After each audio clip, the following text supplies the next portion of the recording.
الحمد للہ وکفیٰ والصلاة والسلام علی عبادہ الذین اصطفیٰ اما بعد فاعوذ باللہ من الشیطان الرجیم بسم اللہ الرحمن الرحیم وَإِذْ قَالَ رَبُّكَ لِلْمَلَائِكَةِ إِنِّي جَاعِلٌ فِي الْأَرْضِ خَلِيفَةً قَالُوا وَتَجْعَلُ فِيهَا مَنْ يُفْسِدُ فِيهَا وَيَسْفِكُ الدِّمَاءَ وَنَحْنُ نُسَبِّحُ بِحَمْدِكَ وَنُقَدِّسُ لَكَ قال انی اعلم ما لا تعلمون صدق اللہ العظیم رب اشرح لی صدری ویسر لی امری واحلل عقدۃ من لسانی یفقہوا قولی۔ جیسا کہ میں نے عرض کیا تھا، سورہ بقرہ کے پہلے 4 رکوع نہایت اہم ہیں، نہایت جامع ہیں۔ پہلے 2 رکوعوں میں 3 قسم کے انسانوں کی وضاحت کی گئی، 3 قسم کے کردار کے نقشے کھینچ دیے گئے۔ تیسرے رکوع میں قرآن مجید کی دعوت کا خلاصہ آ گیا، توحید فی العقیدہ، توحید فی العمل، یعنی عبادت اللہ کی، ایمان بالرسالت، قرآن مجید کو منزل من اللہ کلام ماننا۔ اس میں اگر شک ہے تو جو بھی چیلنج تھا، اگر واقعتاً تمہیں شک ہے، حقیقت میں شک نہیں ہے، لیکن جیسا کہ تم کہہ رہے ہو کہ تمہیں شک ہے تو کوشش کرو اس کے مقابلے کی ایک صورت بنا لاؤ۔ پھر آخرت، جنت اور دوزخ، ان دونوں کا تذکرہ ہو گیا۔ پھر ایک خاص مسئلہ جو قرآن مجید کے اسلوب پر اعتراض کی شکل میں آیا کہ اس میں مچھر جیسی حقیر شے کا بھی تذکرہ ہے، اس کی حکمت بیان کر دی گئی کہ تشبیہ اور تمثیل میں ظاہر بات ہے کہ ممثل لہو اور ممثل بہی میں مناسبت چاہیے۔ جس چیز کے لیے تمثیل بیان کی جا رہی ہے، جس شے سے تمثیل بیان کی جا رہی ہے، ان میں مناسبت ہونی چاہیے، اس میں عظیم یا حقیر کا کوئی سوال نہیں۔ پھر یہ بات کہ جن لوگوں کے دلوں میں زیغ ہے، کجی ہے، وہ اس قرآن سے بھی ان کی ضلالت میں، گمراہی میں اضافہ ہوگا۔ جو لوگ طالب حق ہیں ان کو یہ قرآن مجید ہدایت دے گا، اور کن کو اللہ گمراہ کرتا ہے؟ جو سرکش ہے، جو نمبر 1 اللہ سے جو عہد کر کے دنیا میں آئے تھے اس کی خلاف ورزی کر رہے ہیں اور صلہ رحمی کے بجائے قطع رحمی کرتے ہیں۔ اس کے بعد ایک بہت اہم فلسفیانہ بات آ گئی، اور اسی کے ضمن میں میں نے اصل میں یہ ساری بات دہرائی ہے۔ میں نے کہا تھا کہ یہ بات واضح ہوگی آگے جا کر سورہ غافر میں۔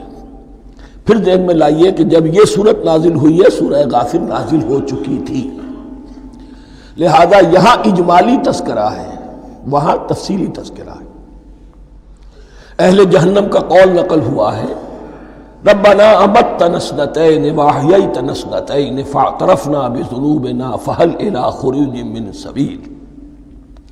اے اللہ، تو نے 2 مرتبہ ہم پر موت وارد کی، 2 مرتبہ ہمیں زندہ کیا، اب ہم نے اپنے قصور تسلیم کر لیے، تو اب یہاں سے بھی کوئی اور مرحلہ ہے یا نہیں؟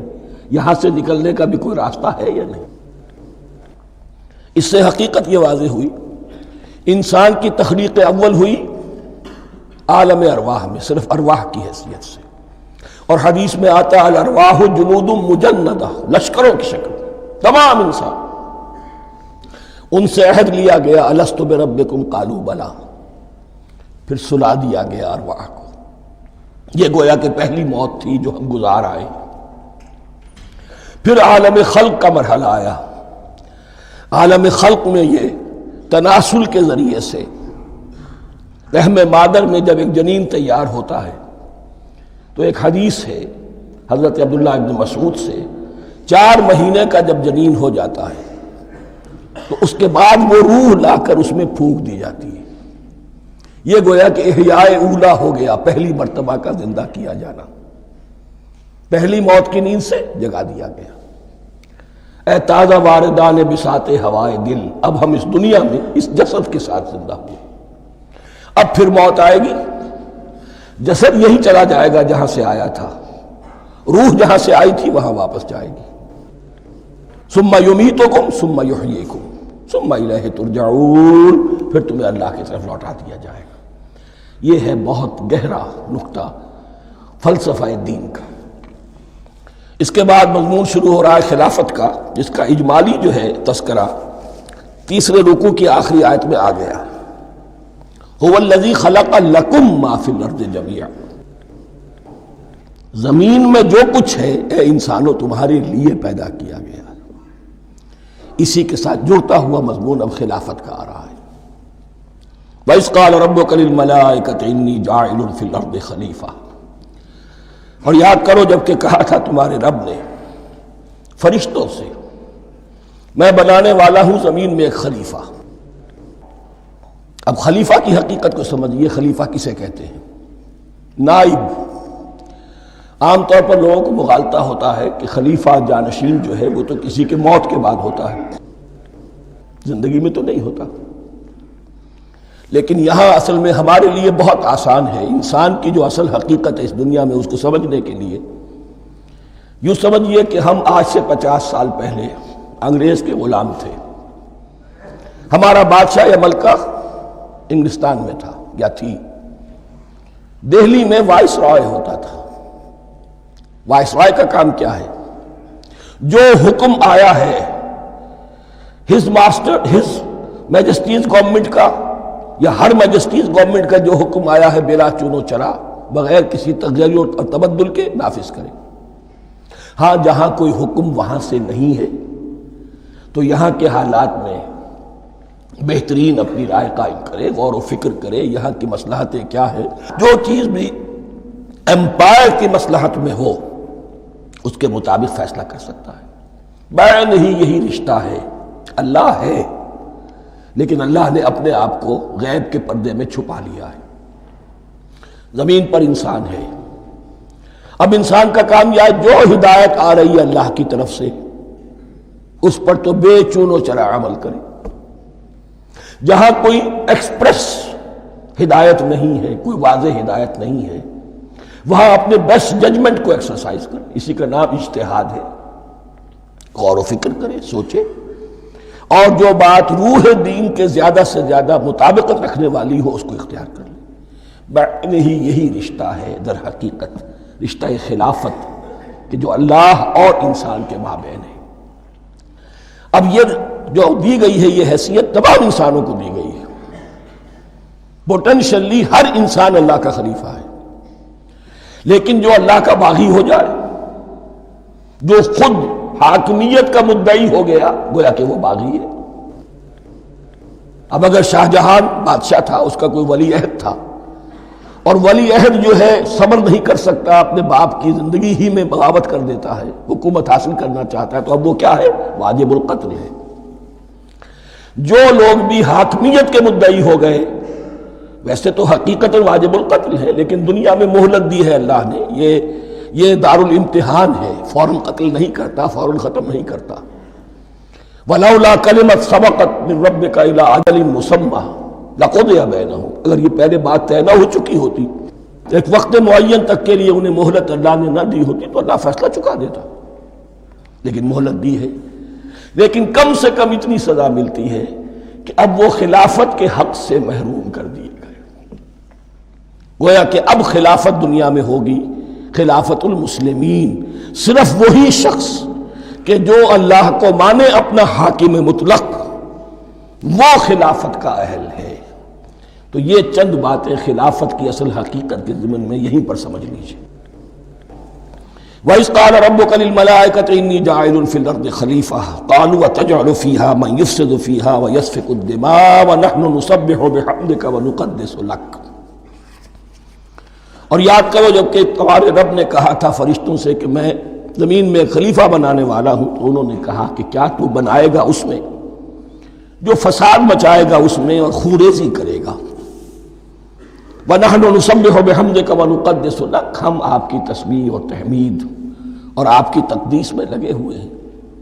قَالَ إِنِّي أَعْلَمُ مَا لَا تَعْلَمُونَ، فرمایا میں جانتا ہوں جو تم نہیں جانتے۔ اب یہاں سوال پیدا ہوتا ہے کہ فرشتوں کو یہ گمان کیسے ہوا، یہ خیال کیسے ہوا؟ دو رائے ہیں اس میں۔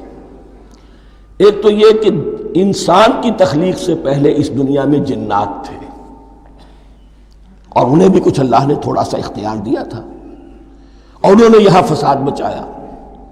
انہی پر قیاس کرتے ہوئے فرشتوں نے سمجھا کہ انسان بھی پھر زمین میں فساد مچائے گا، خوریزی کرے گا. ایک دوسری اصولی بات یہ کہی گئی ہے کہ خلافت کا لفظ جب استعمال ہوا تو اس کے معنی ہے کہ کوئی نہ کوئی اختیار بھی ملے گا. جنات کے بارے میں خلافت کا لفظ کہیں نہیں آیا، انسان کے بارے میں آ رہا ہے. خلیفہ بالکل بے اختیار نہیں ہوتا، جیسا کہ میں نے عرض کیا جہاں واضح حکم ہے تو اس کی تو تنفیذ، جہاں نہیں ہے وہاں اپنی رائے سے جتنا بھی بہتر سے بہتر سوچ سکتا ہو انسان رائے قائم کرے. یہ اختیار جو ہے ظاہر بات ہے جہاں اختیار ہوگا صحیح استعمال ہونے کا بھی امکان ہے، غلط استعمال ہونے کا بھی امکان ہے. اختیار تو بلکہ یہ کہ آپ کا پولیٹیکل سائنس کا تو ایکسیم یہ ہے authority turns to corrupt and absolute authority corrupts absolutely. تو ٹینڈنسی کرپشن کی ہوتی ہے اختیار کے اندر. اس بنا پر انہوں نے قیاس کیا کہ اس میں فساد ہوگا، خوریزی ہوگی. اللہ تعالیٰ نے فرمایا اپنی حکمتوں سے میں خود واقف ہوں، میں کیوں بنا رہا ہوں یہ میں جانتا ہوں، تم نہیں جانتے. وَعَلَّمَ آدَمَ الْأَسْمَاءَ كُلَّهَا، اور اللہ نے سکھا دیے آدم کو تمام کے تمام نام. اب اس میں بھی ایک رائے تو یہ ہے، بلکہ اس میں تقریباً اجماع ہے مفسرین کا، کہ اس سے مراد ہے تمام اشیاء کے نام، اور تمام اشیاء کے نام سے مراد ہے ان کی حقیقت کا علم. ہیومن نالج جو ہے اگر آپ اس کا تجزیہ کریں گے تو وہ یہی ہے کہ انسان ایک چیز کو پہچانتا ہے پھر اس کے لیے ایک نام رکھتا ہے یا کوئی ٹرم اس کے لیے قائم کرتا ہے. اس نام یا ٹرم اور اس کے حوالے سے، اصطلاح کے حوالے سے بہت سے حقائق کو اپنے ذہن کے اندر محفوظ کرتا ہے. تو گویا کہ ان علمہ آدم الاسماء کلہا تمام نام سکھا دیے کل مادی کائنات کے اندر جو کچھ وجود میں آنے والا تھا ان سب کی حقیقت سے پوٹینشلی حضرت آدم کو آگاہ کر دیا. یہ پوٹینشل علم ہے، ہیومن نالج، جو ایکوائرڈ نالج ہے، جو انسان کو سم اور بسم اور اپنے اس دماغ کے کمپیوٹر کے ذریعے سے حاصل ہوتا ہے. ایک ہے ریویلڈ نالج جو اللہ وحی کے ذریعے سے بھیجتا ہے. ایک ہے ایکوائرڈ نالج، انسان خود علم حاصل کرتا ہے. اس نے آنکھوں سے دیکھا، کان سے سنا، نتیجہ نکالا اور اس کمپیوٹر نے اس کو پروسیس کیا، اس نتیجے کو کہیں میموری کے اندر سٹور کر لیا. یہ کمپیوٹر ہے بہت بڑا.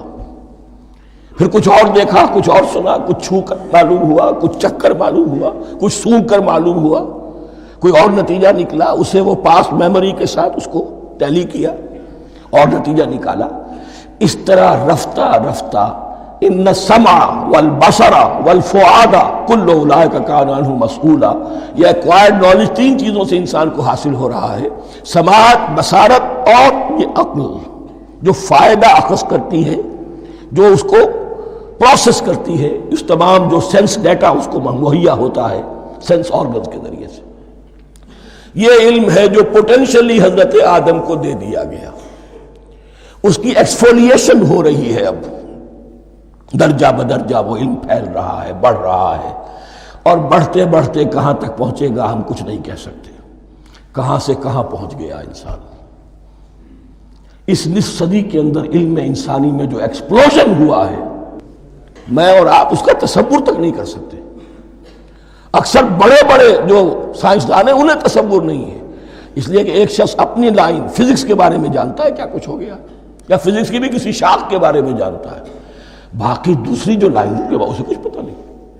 اسپیشلائزیشن کا دور ہے، لہذا جو ایکسپلوژن کہا جائے، دھماکہ ہوا ہے علم کا، اس کا کوئی اندازہ نہیں ہے ہمارے پاس. اور کس تیزی کے ساتھ وہ چیز آگے بڑھ رہی ہے، کس تیزی کے ساتھ ایک چیز آج جو ایجاد ہوئی چند دنوں کے اندر اندر اس کے بعد اس کا نیا کوئی ورشن آ جاتا ہے اور یہ چیز جو ہے آبسولیٹ ہو جاتی ہے. کمیونیکیشن کے اندر جو انقلاب عظیم برپا ہوا.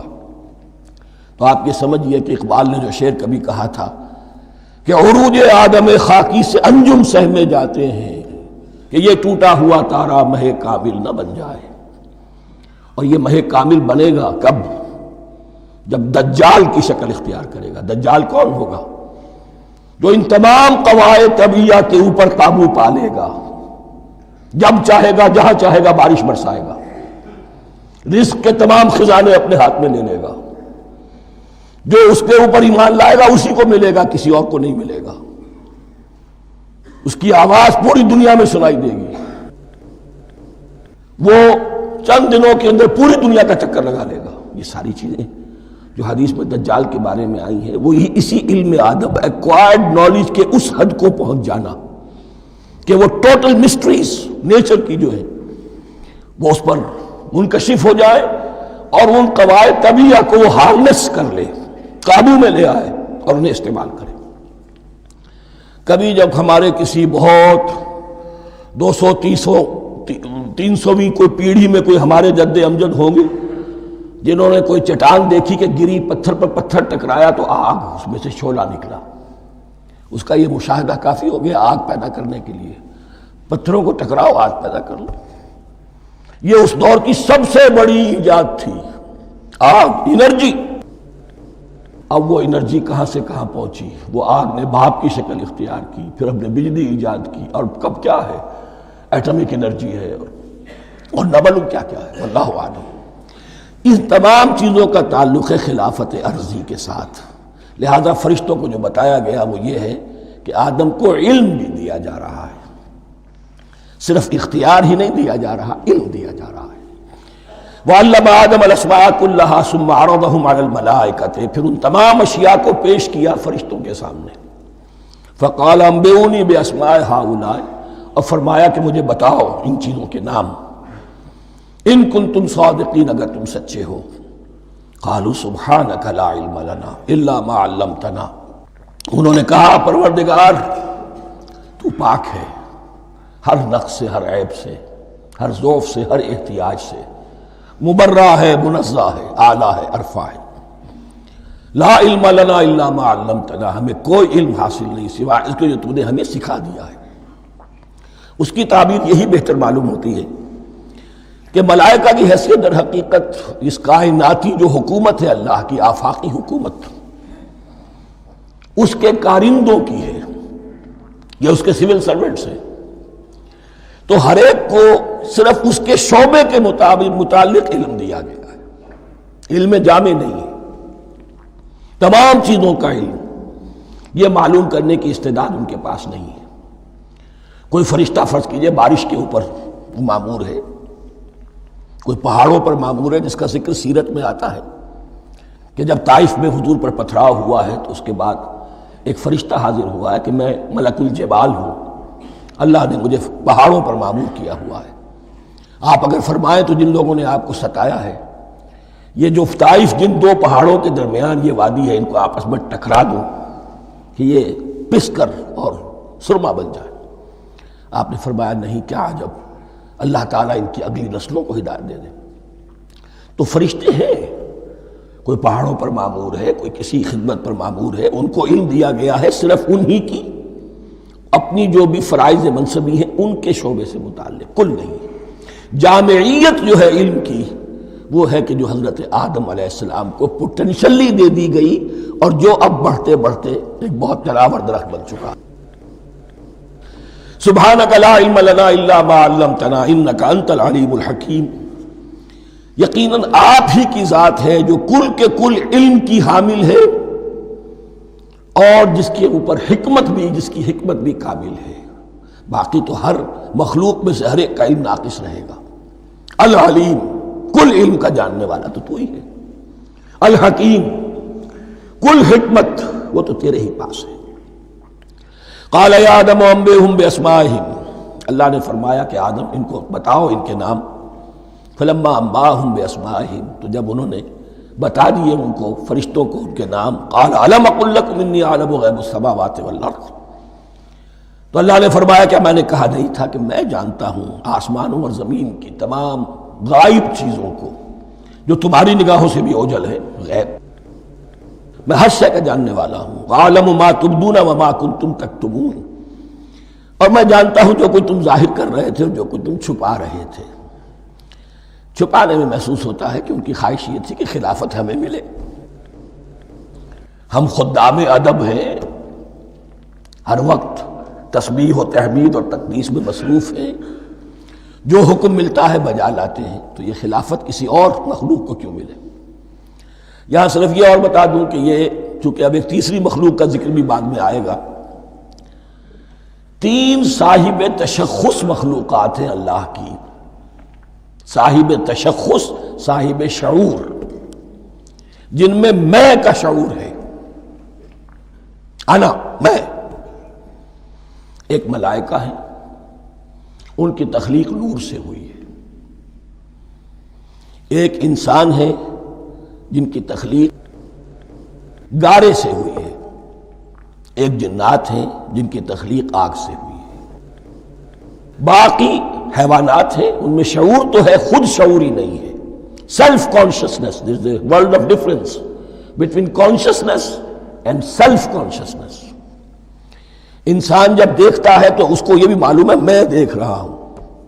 کتا بلہ دیکھتا ہے، اسے یہ اندازہ نہیں ہوتا کہ میں دیکھ رہا ہوں، دیکھنے کا ایک نتیجہ ہے جو نکل آتا ہے، لیکن میں کا وجود نہیں ہے۔ یہ انا، سیلف، ایگو، یہ انسان میں ہے، جنات میں ہے، شعور میں، اور فرشتوں میں ہے۔ ایک نوری مخلوق، ایک ناری مخلوق، ایک زمین کے اس کرسٹ میں، یہ جو مٹی اور گارے، مٹی کا اور پانی کا جو ملغوبہ ہے گارے کی شکل میں، اس سے بنا ہے۔ قال يا آدم انبئهم بأسمائهم فلما انبأهم بأسمائهم قال ألم أقل لكم إني أعلم غيب السماوات والأرض وأعلم ما تبدون وما كنتم تكتمون وإذ قلنا للملائكة اسجدوا لآدم فسجدوا إلا إبليس۔ اور یاد کرو جب کہ ہم نے کہا فرشتوں سے سجدہ کرو سب کے سب آدم کو، جھک جاؤ آدم کے سامنے، فسجدوا، ان سب نے سجدہ کیا، الا ابلیس، سوائے ابلیس کے۔ پہلی بات تو یہ سمجھیے کہ تمام ملائکہ کے سجدے کی ضرورت کیا تھی؟ کیا یہ صرف تعظیماً تھا؟ اور تعظیماً اگر تھا تو کیا آدم خاکی کی تعظیم تھی یا کسی اور شے کی تعظیم تھی؟ مکی صورتوں میں یہ بات 2 جگہ واضح کی گئی ہے۔ فَإِذَا سَوَّيْتُهُ وَنَفَخْتُ فِيهِ مِن رُوحِي فَقَعُوا لَهُ سَاجِدِينَ، جب میں اس آدم کی تخلیق مکمل کر لوں اور اس میں اپنی روح میں سے پھونک دوں، تب گر پڑنا اس کے سامنے سجدے میں۔ تعظیم اگر ہے تو آدم خاکی کی نہیں ہے، اس کے اندر جو ڈیوائن ایلیمنٹ ہے، جو ڈیوائن سپارک ہے، جو روح ربانی ہے، میری روح، اس کی ہے۔ اور نمبر 2، اس کی حکمت کیا ہے، علت کیا ہے، غرض و غایت کیا ہے؟ جیسا کہ میں نے عرض کیا، اس کائنات کی اس حکومت کے کارندے تو وہ ہیں۔ خلیفہ بنایا جا رہا انسان کو، جب تک یہ ساری سول سروس اس کے تابع نہ ہو، خلافت کیسے کرے گا؟ دیکھیے میں جانا چاہتا ہوں، چوری کرنے کے لیے جانا چاہتا ہوں، راستے میں کتنے فیکٹرز ہوں گے، کتنے فزیکل فینومینا ہوں گے۔ میں چلنا چاہتا ہوں، میں زمین کو دھکیلتا ہوں، زمین مجھے دھکیلتی ہے، زمین مجھے نہ دھکیلے تو میں کیسے چلوں گا؟ یہ پوری کائنات جو ہے، یہ جب ہم کو ارادہ کرتے ہیں اور کوئی فعل کرتے ہیں تو اس فعل کے پورے ہونے میں، اس کے ظہور میں نہ معلوم کون کون سے ایلیمنٹس ہیں، کون کون سی فورسز آف دی نیچر ہیں جو ہمارے ساتھ موافقت کرتی ہے تو ہم وہ کام کر سکتے ہیں۔ اور ان سب پر فرشتے مامور ہیں، ہر ایک کی اپنی ڈومین ہے۔ اگر وہ تابع نہ ہوں تو خلافت کی کوئی معنی نہیں۔ خلافت دی گئی ہے، یہ ادھر جانا چاہتا ہے جانے دو، یہ نماز کے لیے مسجد میں جانا چاہتا ہے جانے دو، یہ چوری کے لیے نکلا ہے نکلنے دو، اس لیے کہ اس کو جو اختیار دیا گیا ہے، اس کے اختیار کے استعمال میں یہ تمام جو قوتیں ہیں وہ اس کے ساتھ موافقت کرتی ہیں، تب اس کا کوئی ارادہ، وہ اچھا ہو یا برا، وہ پایہ تکمیل کو پہنچ سکتا ہے۔ یہ گویا کہ سبارڈینیشن اس کے لیے سمبل کہ تمام فرشتوں کو جھکا دیا گیا۔ البتہ اس آیت میں ایک مغالطہ پیدا ہوتا ہے، الا ابلیس، سوائے ابلیس کے۔ مغالطہ یہ پیدا ہوتا ہے کہ شاید وہ بھی فرشتہ تھا، اس لیے کہ حکم تو فرشتوں کو دیا گیا تھا۔ پھر نوٹ کیجئے، اس سے پہلے، بہت پہلے سورہ کہف نازل ہو چکی ہے، اور سورہ کہف میں فرما دیا گیا ہے کان من الجن ففسق عن امر ربی، وہ جن تھا پس اس نے سرکشی کی اپنے رب کے حکم سے۔ فرشتے کی شان یہ نہیں ہے، وہ اللہ کے کسی حکم کی سرتابی نہیں کرتا۔ لا یعصون اللہ ما امرہم ویفعلون ما یؤمرون، وہ اللہ کے کسی حکم کی نافرمانی نہیں کرتے اور جو حکم ملتا ہے بجا لاتے۔ یہ جنات کے اندر اختیار تھا، جیسے اختیار انسانوں کو دیا گیا ہے۔ جنات میں نیک بھی ہیں، بد بھی ہیں، اعلیٰ بھی ہیں، ادنا بھی ہیں، جیسے انسانوں میں۔ لیکن یہ عزازیل جو جن تھا، علم اور عبادت دونوں کے اعتبار سے بہت بلند ہو گیا تھا، اور یہ فرشتوں کا یوں سمجھیے کہ ہم نشین، فرشتوں کے ساتھ اس طور سے شامل، جیسے بہت سے انسان بھی اگر اپنی بندگی میں، زہد میں، عبادت میں، نیکی میں ترقی کریں تو ان کا ملائے اعلیٰ کے ساتھ، عالم ارواح کے ساتھ، عالم ملائکہ کے ساتھ ایک رابطہ قائم ہوتا ہے۔ اسی طریقے سے وہ جو عزازیل تھا، جن ہونے کے باوجود اپنی نیکی، عبادت، پارسائی اور اپنے علم میں فرشتوں سے بہت آگے تھا، اس لیے معلم الملکوت کی شکل اختیار کر چکا تھا۔ اس کو اپنی زوم تھا، یہ بات جیسا کہ میں نے عرض کیا 7 مرتبہ قرآن میں یہ بات آئی ہے، قصہ ابلیس و آدم، کہ فرشتوں کو حکم ہوا کہ سجدہ کرو، سب جھک گئے، ابلیس نے سجدے سے انکار کر دیا 7 مرتبہ۔ یہ 7ویں مرتبہ ہے جو ہم پڑھ رہے ہیں، مصحف میں پہلی مرتبہ آ رہا ہے، ترتیب نزول میں 7ویں مرتبہ آ رہا ہے۔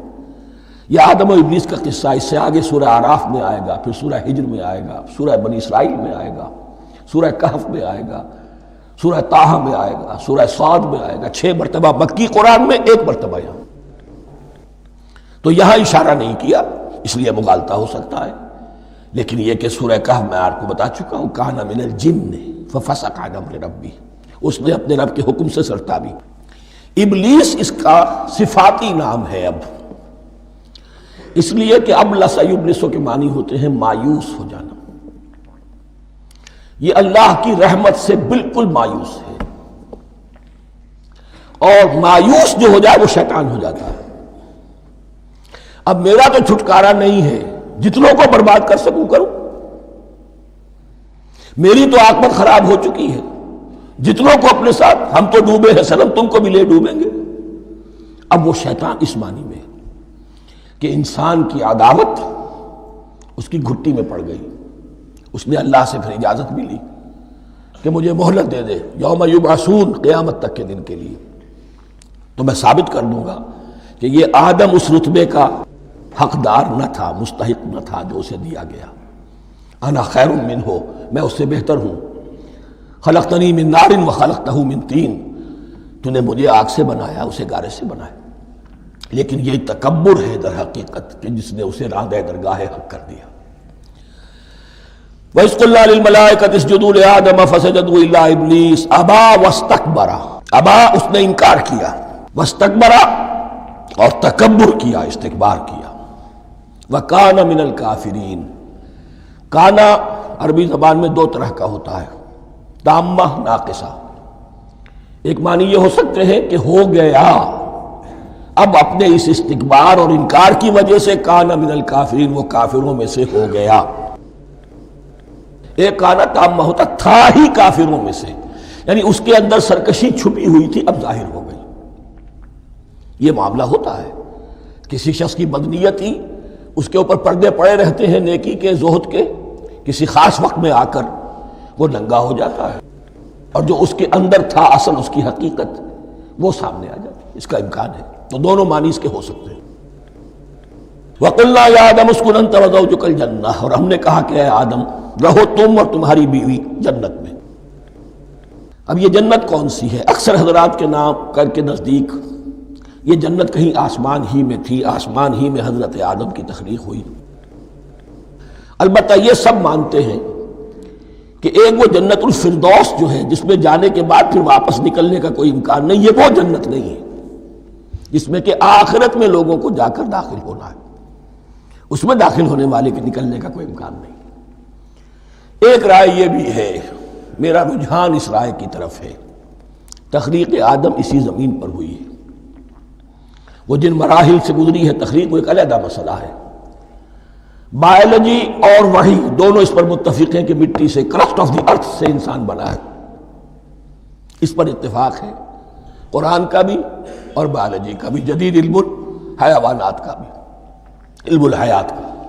سٹیجز کیا ہیں اس میں اختلاف ہو سکتا ہے، اس کو چھوڑ دیجئے، وہ اس وقت کا بحث نہیں۔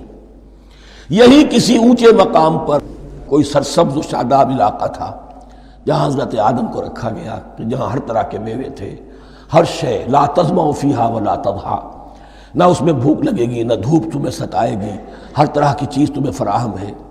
وہاں رکھے گئے ہیں صرف ایک ڈیمانسٹریشن کے لیے کہ انہیں نظر آ جائے کہ شیطان میرا دشمن ہے، وہ مجھے ورغلائے گا، طرح طرح سے میرے اندر وسوسہ اندازی کرے گا، میرے اور میری اولاد کے، صرف ایک ڈیمانسٹریشن۔ اس کی مثال یوں سمجھیے کہ سلیکشن تو ہو گیا، سی ایس پی گریڈ میں کوئی شخص آ گیا ہے، لیکن اب وہ سول سروس اکیڈمی میں رکھا جا رہا ہے۔ تو یہ کوئی اکیڈمی ہو سکتا ہے اسی زمین پر ہو، صرف بتانا یہ تھا کہ تمہیں معلوم ہو جائے کہ یہ شیطان تمہارا دشمن ہے۔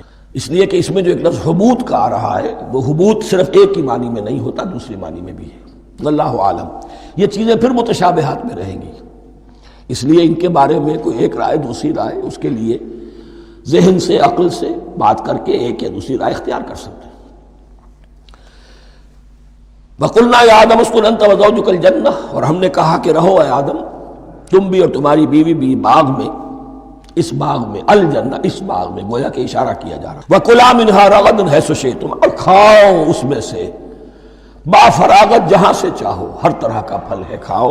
وَلَا تَقْرَبَا هَٰذِهِ الشَّجَرَةَ، یہاں پہ اس درخت کا نام نہیں دیا گیا، اشارہ، اس درخت کے قریب مت جانا۔ فَتَكُونَا مِنَ الظَّالِمِينَ، تو تم ظالموں میں سے ہو جاؤ گے، تم حد سے گزرنے والوں میں سے ہو جاؤ گے۔ اب اس کی بھی حکمت سمجھیے کہ چونکہ ڈیمانسٹریشن کرانی ہے کہ تمہیں کسی چیز سے، ہزار چیزیں مباح ہیں دنیا میں، چند چیزیں پینے کی حرام ہیں، اب تم اگر ان ہزار مباح چیزوں کو چھوڑ کر حرام چیز کو پیتے ہو تو یہ تمہارا اختیار ہوا، جبکہ اللہ تعالیٰ نے مباحات کا دائرہ بہت وسیع رکھا ہے۔ جس سے چاہو چند رشتے ہیں جو بیان کر دیے گئے، یہ حرام ہے، محرمات ہے، ابدیہ ہے، ان سے تو شادی نہیں ہو سکتی، باقی کسی مسلمان عورت سے دنیا کے کسی کونے میں وہ شادی کر سکتے، کروڑوں کے آپشنز آپ کے لیے خالی کھلے ہیں، لیکن پھر بھی انسان شادی نہ کرے، زنا کرے، یہ گویا کہ اس کی اپنی خباثت نفس ہے۔ ایک نہیں، دو دو، تین تین، چار چار تک شادی کرو، اجازت ہے تمہیں۔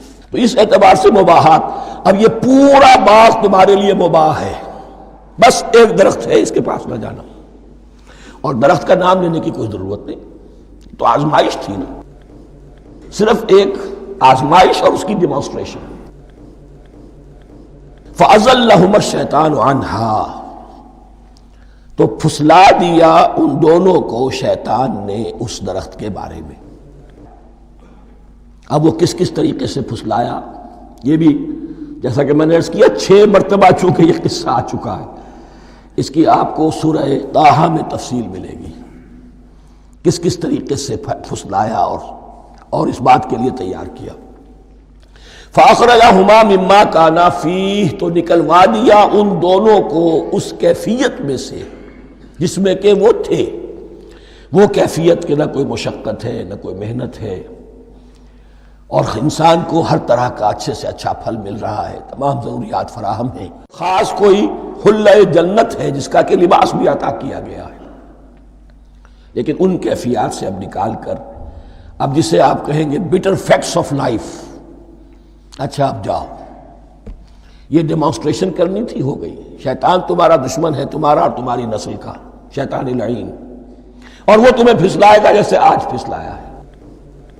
تم آگاہ رہنا اس کی شرارتوں سے، ان الشیطان لکم عدو فاتخذوہ عدوا، یہ شیطان تمہارا دشمن ہے، اسے اپنا دشمن ہی سمجھو، لیکن یہ ہے کہ اگر کچھ لوگ اسے دوست بنا لیں، اس کے ایجنٹ بن جائیں، اس کے کارندے بن جائیں، یہ ان کا چوائس ہے جس کی سزا انہیں ملے گی۔ فَأَخْرَجَهُمَا مِمَّا كَانَا فِيهِ وَقُلْنَا اهْبِطُوا بَعْضُكُمْ لِبَعْضٍ عَدُوٌّ، اور ہم نے کہا اترو، تم سب ایک دوسرے کے دشمن ہوگے، اب یہ چونکہ جمع کا صیغہ آیا ہے، ایک دوسرے کے دشمن ہو گئے، تو ایک دشمنی تو شیطان اور آدم اور ذریت آدم کی ہے، ایک اور دشمنی بھی ہے جو انسان میں مرد اور عورت کے مابین ہے۔ عورت بھی پھسلاتی ہے، غلط راستے پر ڈالتی ہے، مرد عورتوں کو گمراہ کرتے ہیں، عورتیں مردوں کو گمراہ کرتی ہیں۔ قرآن مجید میں کہا گیا یا ایھا الذین آمنوا ان من ازواجکم واولادکم عدوا لکم فاحذروہم، اہل ایمان چوکنے رہو، چوکس رہو، تمہاری بیویوں اور اولاد میں سے تمہارے دشمن ہیں، بچ کر رہو، کیپ الرٹ، کہیں ان کی محبت تمہیں راہ حق سے منحرف نہ کر دے۔ تم ایک اچھا کام کرنا چاہتے ہو، بیوی رکاوٹ بن گئی، بیوی کو اچھا کام کرنا چاہتی، شوہر رکاوٹ بن گیا، تو یہ محبت نہیں ہے، یہ عداوت ہے۔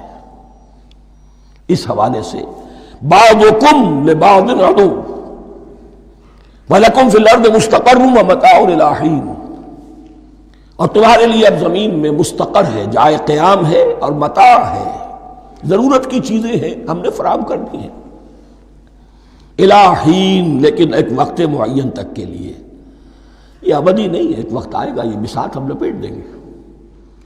یوم نطوی السماء کطی السجل للکتب، جس دن کہ ہم تمام فضاؤں کو اور تمام خلاؤں کو، تمام آسمانوں کو اس طرح لپیٹ لیں گے جیسے کتابوں کا تمار لپیٹ دیا جاتا ہے۔ ایک وقت آئے گا، یہ تخلیق الی اجل مسمى ہے، الی حین ہے۔ فتلقى آدم من ربہ کلمات فتاب علیہ، تو سیکھ لیے، حاصل کر لیے آدم نے اپنے رب سے کچھ کلمات، تو اللہ نے ان کی توبہ قبول کر لی۔ اب اس کی وضاحت سورہ اعراف میں ہے، یہ تو چونکہ پس منظر میں وہ 2/3 قرآن موجود ہے، اس کی وضاحت کیا ہے کہ حضرت آدم میں سخت پشیمانی پیدا ہوئی ہے، میں نے کیا کیا، مجھ سے خطا سرزد ہو گئی، اللہ کے حکم کی میں نے خلاف ورزی کی، لیکن ان کے پاس الفاظ نہیں تھے کن الفاظ میں اللہ سے استغفار کریں، کن الفاظ میں اللہ سے معافی چاہیں۔ اللہ کی رحمت یہ ہوئی کہ اللہ نے الفاظ انہیں خود تلقین فرما دی۔ یہ اللہ کی شان رحیمی ہے۔ اصل شے جو ہے وہ انسان کے اندر گناہ پر ندامت کا پیدا ہو جانا ہے، یہ اصل توبہ ہے۔ علامہ اقبال نے جو بڑی اپنی آغاز عنفوان شباب میں جو اشعار کہے تھے، ان میں سے ایک شعر کو سن کر پھڑک اٹھے تھے اس وقت کے اساتذہ بھی، موتی سمجھ کے شان کریمی نے چن لیے قطرے جو تھے میرے عرق انفعال کے۔ انفعال کہتے ہیں شرمندگی کو، شرمندگی سے میری پیشانی پر جو پسینے کے قطرے نمودار ہو گئے، میرے پروردگار کو وہ اتنے عزیز ہوئے، اس نے انہیں موتی کی طرح چن لیا۔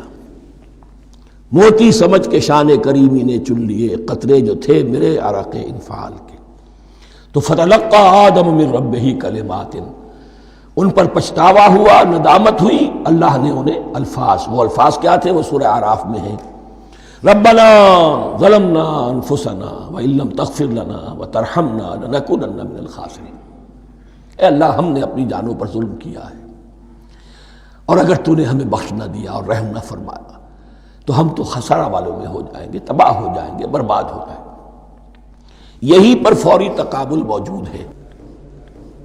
غلطی ابلیس سے بھی ہوئی، حکم سے سرتابی ہوئی، لیکن اس پر ندامت نہیں ہوئی، تکبر کی بنا پر اور اکڑ گیا، انا خیر منہ۔ غلطی آدم سے بھی ہوئی، نافرمانی ہوئی، لیکن اس پر پشیمان ہوئے اور توبہ کی۔ وہ شیطنت ہے، یہ آدمیت ہے، ورنہ کوئی انسان گناہ سے اور معصیت سے مبرہ نہیں ہے۔ حضور کی ایک حدیث ہے، کل بنی آدم کلکم خطاؤون، کل بنی آدم خطاؤون وخیر الخطائین التوابون،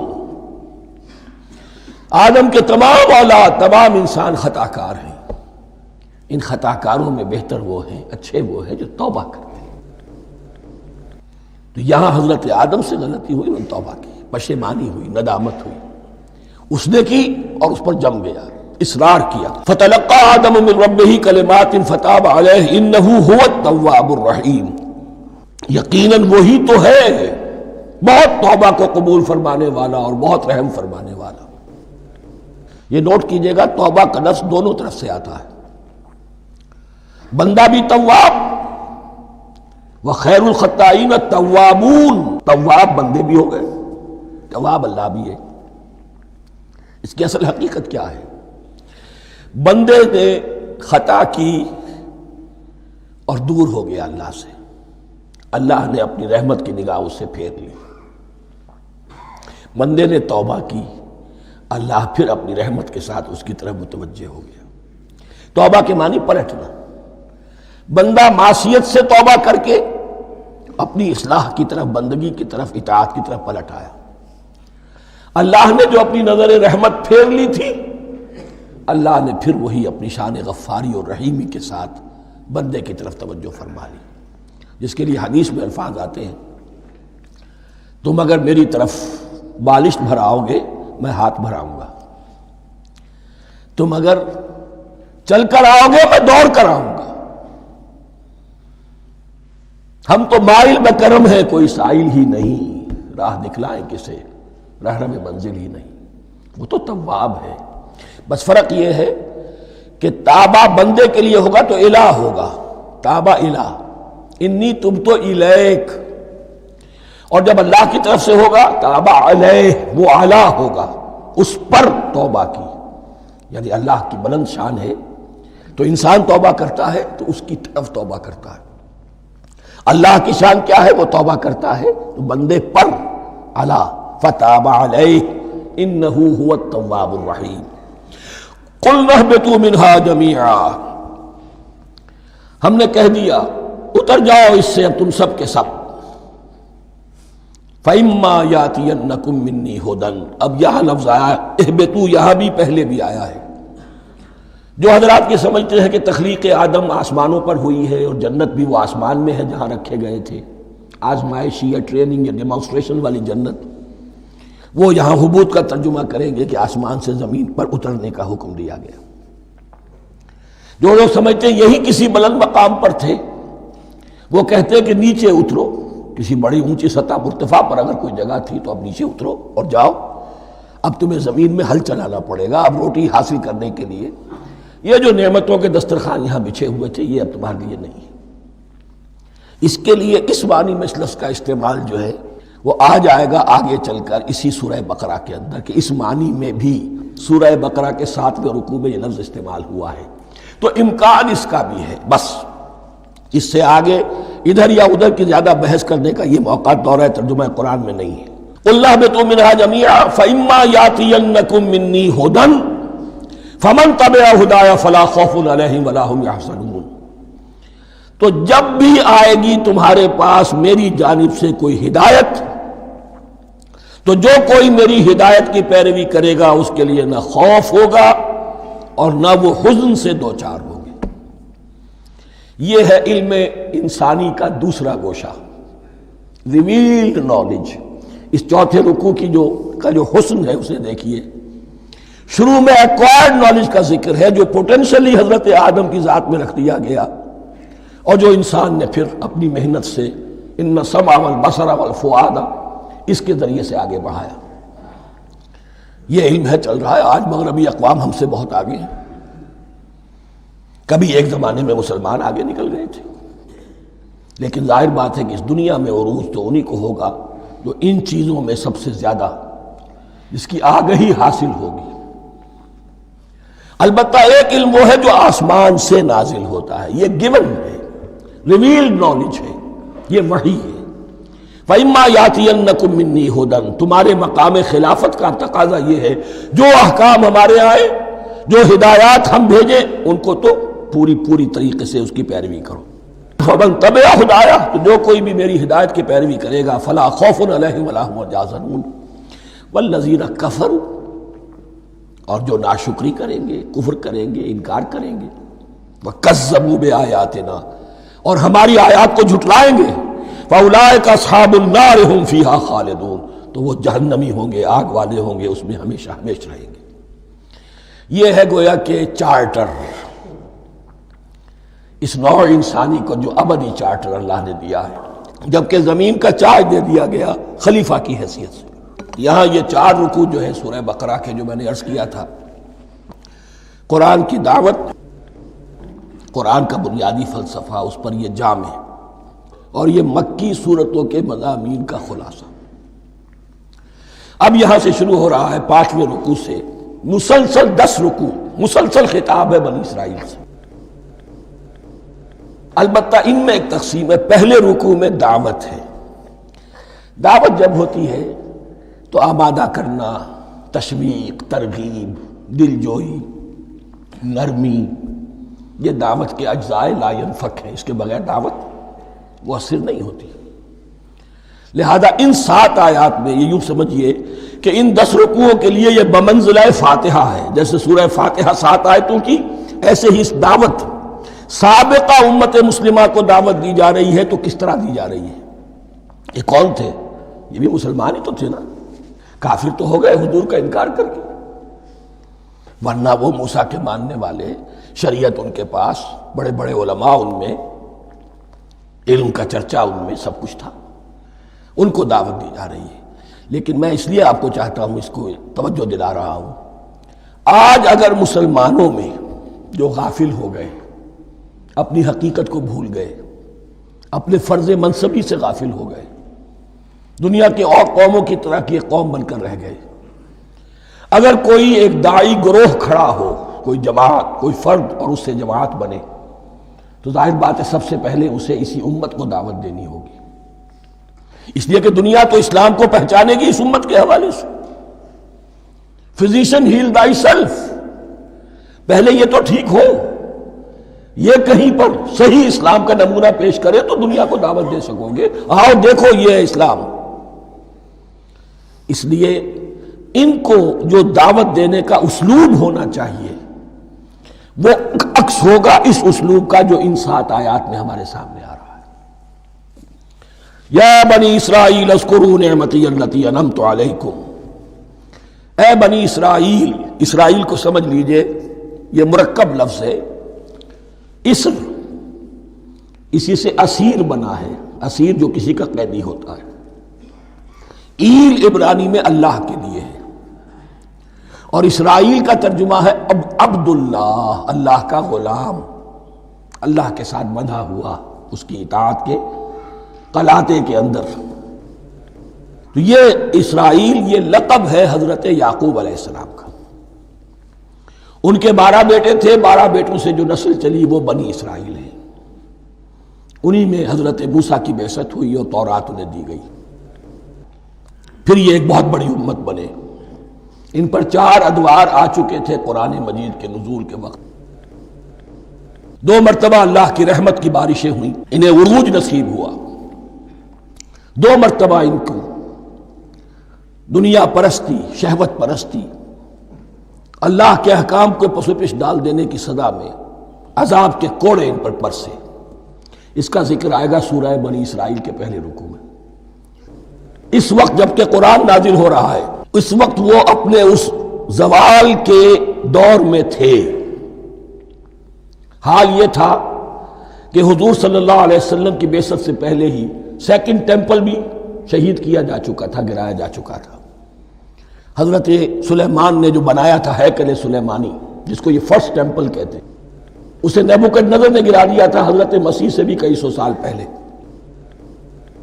لیکن اس کے بعد پھر یہ رومنز نے سن 70 عیسوی میں حضور کی ولادت سے 500 برس پہلے ان کا یہ یروشلم تباہ و برباد ہوا، اس میں لوگوں کو قتل کیا گیا، قتل عام ہوا، اور 2nd ٹیمپل جو ہے وہ بھی گرا دیا گیا، جو اب تک گرا پڑا ہوا ہے۔ صرف ایک ویلنگ وال ہے جس کے پاس جا کر یہودی جو ہے ماتم کر لیتے ہیں، روتے ہیں، اور اب وہ بنانے پر تلے ہوئے ہیں اپنا 3rd ٹیمپل، اس کے نقشے بن چکے ہیں، بلو پرنٹ بن چکے ہیں۔ لیکن بہرحال جس وقت قرآن نازل ہو رہا تھا یہ بہت ہی پستی میں تھے۔ اس کے بارے میں فرمایا، اے بنی اسرائیل ذرا یاد کرو میرے اس انعام کو جو تم پر ہوا۔ وہ انعام کیا ہے؟ میں نے تمہیں اپنی کتاب دی، نبوت سے سرفراز فرمایا، اپنی شریعت تمہیں عطا فرمائی، تمہیں داؤد، تمہارے اندر داؤد اور سلیمان جیسے بادشاہ اٹھائے جو بادشاہ بھی تھے، نبی بھی تھے۔ وَأَوْفُوا بِعَهْدِي، اور میرے وعدے کو پورا کرو تاکہ میں بھی اپنے وعدے کو پورا کروں۔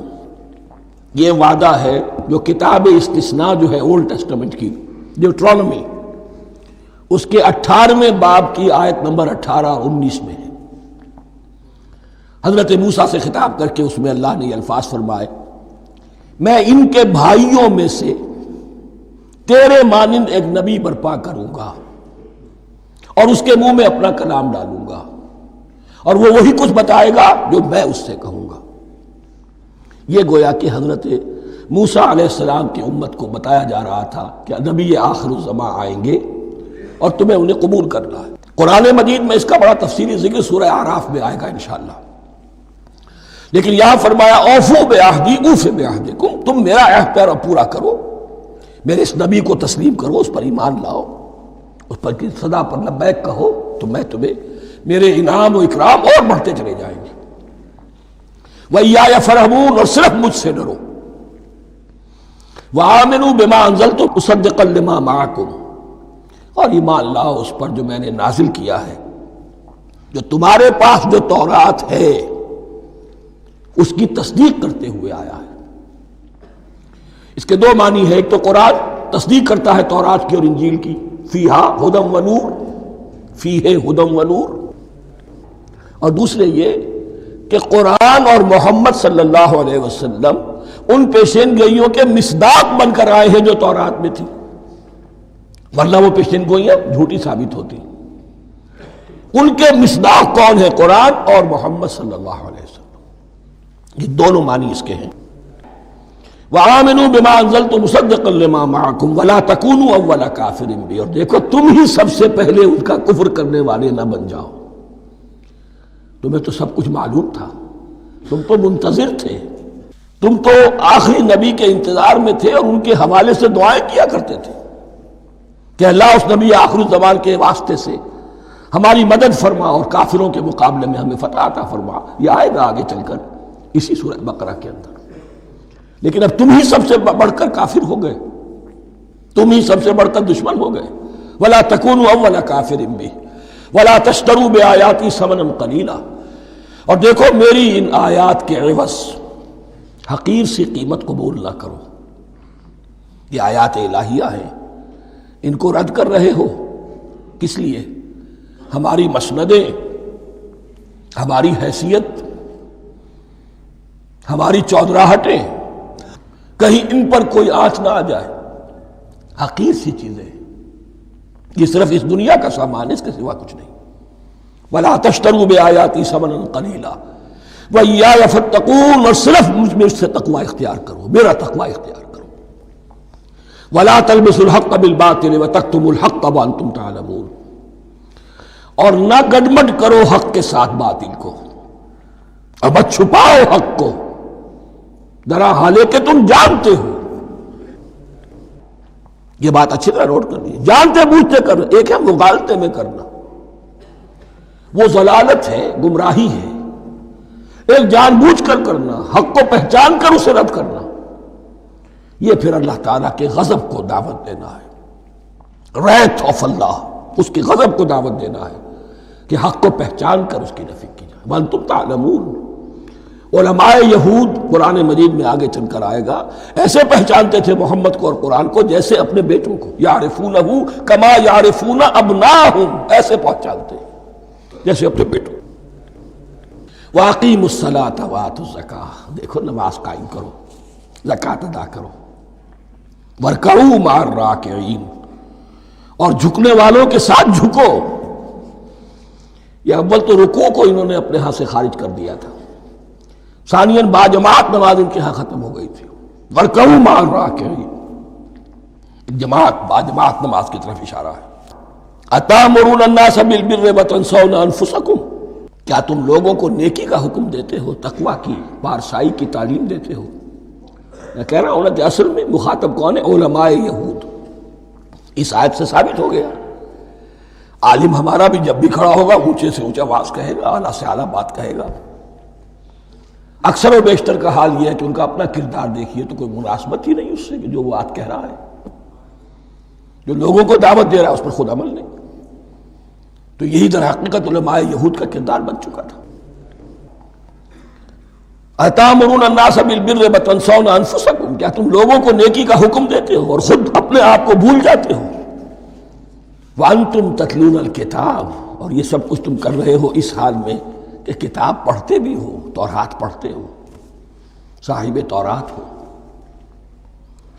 ہمارے بھی بہت سے علماء کا علماء سو جنہیں ہم کہتے ہیں حال یہ ہو چکا ہے، خود بدلتے نہیں قرآن کو بدل دیتے ہیں، ہوئے کس درجہ فقیہان حرم بے توفیق۔ جو صورتحال ہے صرف قرآن کا متن بچا ہوا ہے، اس کے مفہوم میں، اس کی تفسیر میں، اس کے ترجمے میں تو تحریفیں موجود ہیں، بڑی بڑی تحریفیں موجود ہیں، متن بچا ہوا ہے، وہ اس لیے کہ اللہ تعالیٰ نے اس کی حفاظت کا ذمہ لیا ہے۔ وَاسْتَعِینُوا بِالصَّبْرِ وَالصَّلَاةِ، اور مدد حاصل کرو دو چیزوں سے، صبر اور نماز۔ یہ صبر کا لفظ یہاں پر بہت قیمتی ہے، بہت بامانی ہے۔ علماء سو کیوں وجود میں آتے ہیں؟ جب وہ دنیا کے کتے بن جائیں گے تو وہ دین کو بدنام کرنے والے ہوں گے۔ بظاہر دینی مناسب ہیں لیکن اصل میں ان کے پردے میں دنیا داری کی جا رہی ہے، صبر نہیں۔ بس صبر کے ساتھ اور نماز کے ساتھ، اس لیے کہ آپ صحیح راستے پر آئیں گے۔ اگر کوئی عالم دین لوگوں پر تنقید کرے گا، لولا ینہاہم الربانیون والاحبار، کیوں نہیں روکتے ان کے علماء اور ان کے اولیاء اور صوفیاء ان کو حرام کھانے سے اور جھوٹ بولنے سے؟ اگر کوئی شخص روکے گا اس کو پھر نذرانے تو نہیں ملیں گے، اس کی خدمتیں تو نہیں ہوں گی۔ اگر تو دنیا میں صبر اختیار کرنا ہے تب تو آپ حق بات کہہ سکتے ہیں، اور اگر دنیاوی ایمبیشنز ہیں تو پھر آپ کو کہیں نہ کہیں کمپرومائز کرنا پڑے گا۔ وَاسْتَعِینُوا بِالصَّبْرِ وَالصَّلَاةِ، صبر اور نماز۔ وَإِنَّهَا لَكَبِیرَةٌ، اور یقیناً یہ بہت بھاری شے ہے، بہت بھاری شے ہے۔ عام طور پر خیال یہ ہے کہ انہا کی ضمیر صرف صلاۃ کی طرف جاتی ہے، نماز بہت بھاری ہے۔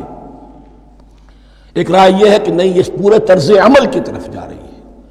یہ طرز عمل کہ خود صبر کرو، اس دنیا میں صبر کرو، دنیا اور دنیا کے متعلقات میں کم سے کم پر قانے ہو جاؤ، اور حق کا بول بالا کرنے کے لیے میدان میں آ جاؤ، یہ طرز عمل۔